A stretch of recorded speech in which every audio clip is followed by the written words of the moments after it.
I promise that you will not have any kind of problem while filing your EAD card application if you watch this video completely. Hi guys, welcome back to the channel.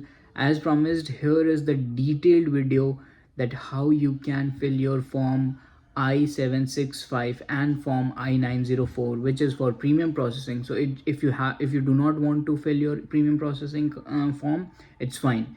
It's just that you'll be filling i765, and then afterwards I'll be telling you i904 as well in this video itself. So without wasting any further time, let's get straight to my screen and let's finish this form ASAP. Okay, so before we begin, these are the sections that we are gonna cover today, and we have multiple things in here. So you can read this and you can see that you can submit your application 90 days before you graduate, but no later than 60 days after. So I have already discussed about this in my previous video, but we are gonna focus on filling out the form. So let's start. Um, as we go on here, it will show you how to create your online account. This is the official video just in case if you want to watch. Otherwise, I'm going to tell you how to do it. So you open up your CIS on your computer. This is the link. You'll be clicking sign up. Once you click sign up, you can use your ASU ID or whichever university you're applying from. You can sign up here. It's not mandatory to use your college ID, but it's highly recommended. So yeah, once you do that, it will ask you this. You will receive the following message that a confirmation email has been sent to this, and then you'll be adding that there. Then you create your password, and then you click submit. So once the submission is done, it will ask you whether you want to add your phone number or not. Once you add that, it will again send you a secure verification code, which you will type it here and then click submit, and then you're basically done. Now the final steps would be, you'll be selecting the account type for which you are going to create your account. So you will be an applicant, petitioner, or a requester. For most of the people, this will be the option, and then you click submit, and then you're done for the page, and you are like your account is created successfully. Next would be to start your application. So I assume that you are going to fill I765, which is for employment authorization. So you'll be clicking here, file a form online. Once you click that, it will ask you there will be multiple options where you'll be clicking here, application for employment authorization.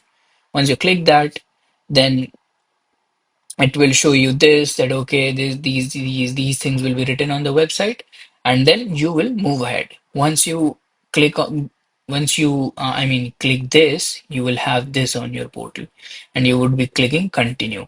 Once you click continue, what will happen is it will ask you what is your eligibility criteria. Your criteria would be C3B for students who are applying for OPT after graduation. I repeat, after graduation. If you are applying for any other category, please consult your DSO and see what they have to say. Then it will ask you what is the reason for applying. You will simply say that initial permission to accept employment since you are applying it for the first time. If you are not applying it for the first time, please make sure that you consult your DSO about this as well. Then it will ask you, have you filed a form this. So if you have ever filed, select yes, or if you have not, simply select no. And then if it will ask you if someone is assisting, so you would be obviously selecting no. If someone is, please select yes, and then these are the same questions, you would select no here. Not a big deal. Now next, now it will ask you these things: name, contact information, address, place of birth, US entry date, passport information, and social security number. So what is your legal name? Type in your full name here. In your, in your first name, type your first name. In the last name, type your last name. If you have a middle name, do type that. And then it will ask you, have you used other names? So if you have, most of the people do not. So you will be simply selecting no here. Then you click next. It will ask you that how should they contact you. So you'll be adding your phone number and your email address, then your current US mailing address. Just make sure that if you're wanting to move out, add a address which is accessible to you. Maybe if it is your friend's address or maybe someone else's, add that here. And that would be the mailing address since you would be moving out. And then it will ask you what is your permanent, like current physical address. So you would be adding the address where you currently reside. Then it will ask you where do you live, and then it's simply that. This is very easy thing to do. Now you go next. It will ask you your gender, your marital status, do that. Then we go ahead. It will ask you where you were born, which state or province of birth, what is your country of birth, and what is your date of birth. So you'll add all of these. Then we go to the next section. It will ask you what is your country of citizenship. So whatever your citizenship country is, please add that. Now it will ask you what is your Form I-94 arrival departure record number. So generally, if you open your I-94 on the official website, you will find the very first number that is your admission record number. You would be typing that. Then it will ask you when did you arrive in the US. So you would be adding the date of arrival, obviously, and the place of arrival would be either somewhere here or maybe if you click on just a second, give me a second. So when you open this, down somewhere here, it will there will be a box where you can click to show traveling history. There you will be seeing your place of arrival. So whatever your recent place of arrival is in the US, add that. It will be something like this. So see that this person has arrived in Los Angeles on 8/1/2019. So he will be adding LOS. So yeah, that is what it is. Status of last arrival is that what was the status when you arrived in the US last? So it will be F1 for most of the people. If it is something else, please add that. Add your passport number. It will be very simple. Then you add your travel document number. Most of the people do not have that. What is the expiration date of your passport? What country your passport was issued? What is your current immigration status? So for most of the F1 students, you would be adding this from the drop down menu. Then they will ask you your service number. Service number is this in your I-20. So you'll be adding this. Then we move on to the next step. It will ask your A number. A number is only given to you if you have a EAD card before. If you do not, no need to add this. Add your USCIS online account number. Same thing applies if you have had an EAD card before. You'll have account number, otherwise no. Has the SSA ever officially issued a social security card to you? If you have a social security number, you would be answering yes, otherwise no. If you have a social security number, add that here. Then, if you do not have a social security number, you will have to select obviously your yes here. But if you already have, you have to select no. So, yeah. Then it will ask you that, okay, if you want this, so you'll be selecting as this is a normal content for disclosure. Now it will ask you for your evidence. Now, evidence, you have to get a 2x2 photo of you, your Form I-94, your EAD card or current passport, your previously authorized CPT or I-20s, if applicable, and your Form I-20. So the 2x2 photo should be clicked in any of your stores. Like you can get it clicked in CVS store, you can get it clicked in Walgreens, Costco, US Passport Acceptance Office, or maybe at FedEx offices too.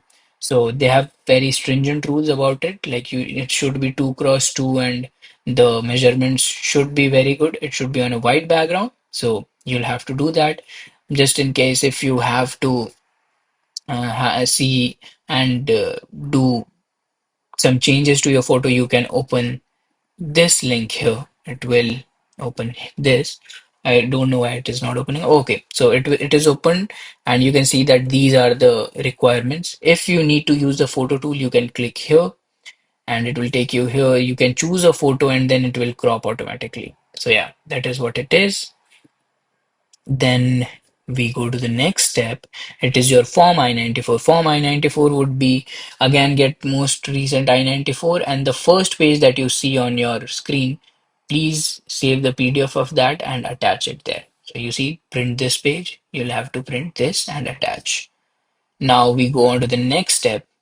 employment authorization document. So if you have been granted OPT on any degree level, you should include your EAD card. I mean the front and the back. Otherwise, if you do not, please include the biographical page of your current passport, which this is generally the biographical page, which has numbers written, arrows, your photo here. So this is your biographical page. There's no need to include your visa page here. And then we go to CPT or pre-completion OPT. If you have had any CPT or pre-OPT, do attach your I-20. Otherwise, no need to do that. You can skip this step. Then you go to Form I-20. Now, Form I-20 needs to be issued by your DSO, where you would be having this thing written there that, okay, the student is requesting post-OPT and the start date should be this and date should be this, and the I-20 should be issued 30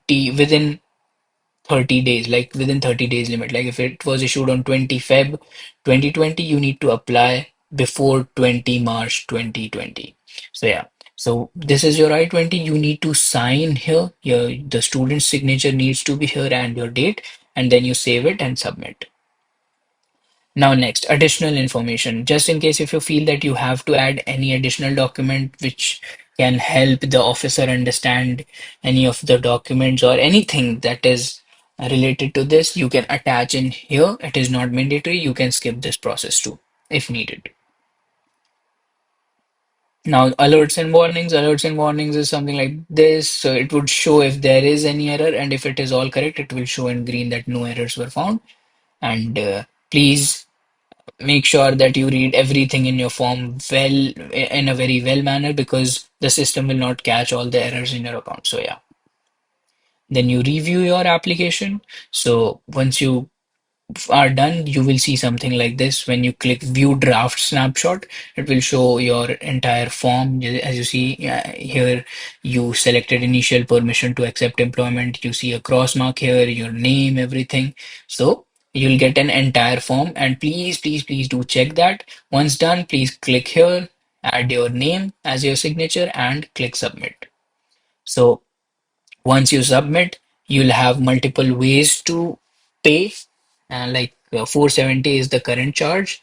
You can use your credit card, you can use your checking or savings account, and then you can pay from here. Just in case if you're filling your I907, which is for premium processing, the process is very simple and most of the options are very similar. So yeah, and once you're done, you can click next, and then it's all done. From after you have paid, you'll see something like this. So it will show you the case status, that the case was received and a receipt notice was emailed. Here you can download it from here, and case history, documents, everything. After this, pretty much everything is done and you are good to go. I wish you the very best for your EAD card application, and I just hope that you get everything that you have wanted. So this was it. I hope you didn't have any problem filing your EAD card application. I made sure that whatever I did personally, I included everything in this video.